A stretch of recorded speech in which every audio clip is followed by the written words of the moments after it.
రావివలస ఆంధ్రప్రదేశ్ రాష్ట్రం శ్రీకాకుళం జిల్లాకు చెందిన గ్రామము. రావివలసలో అతిపెద్ద స్వయంభూ శివలింగం ఉంది. ఇక్కడ ఉన్న శివలింగం 20 మీటర్ల పొడవు మరియు 3 మీటర్ల వెడల్పుతో ఉంటుంది. ఈ శివలింగానికి పరివేష్టిత ఆలయం లేదు.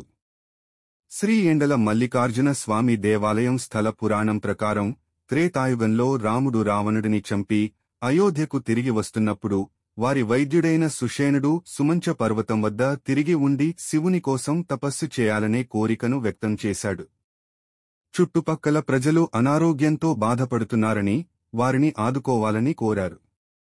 కొంతకాలం గడిచిన తరువాత రాముడు సుషేణుడి గురించి విచారించడానికి హనుమంతుడిని పంపాడు.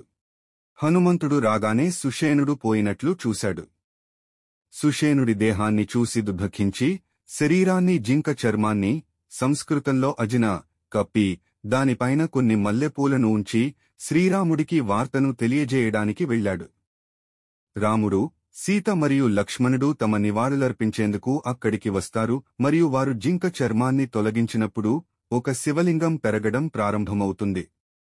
స్వయంభూ లింగం దగ్గర ఉన్న పుష్కరిణి చెరువు లో స్నానం చేసి పూజలు చేసి వెళ్లిపోయారు. లింగం క్రమంగా పెరిగింది. శివలింగం వచ్చినప్పటి నుండి ప్రజలు వారి ఆరోగ్యం కోలుకోవడం ప్రారంభించారు. ఈ స్వామిని మల్లికార్జున స్వామి అని పిలిచేవారు.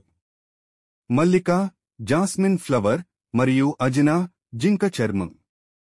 అందుకే మల్లికార్జున స్వామి అని పిలిచేవారు. తరువాత ద్వాపరయుగంలో పాండవులు అజ్ఞాతవాసంలో ఉన్నప్పుడు అర్జునుడు ఈ స్వామిని పూజించాడని, అందుకే మల్లికార్జున స్వామిగా పిలవబడ్డాడని చెబుతారు. తరువాతి కాలంలో టెక్కలి రాజు ఈ శివలింగం చుట్టూ ఆలయాన్ని నిర్మించాలని ప్రయత్నించాడు, కాని విజయవంతం కాలేదు.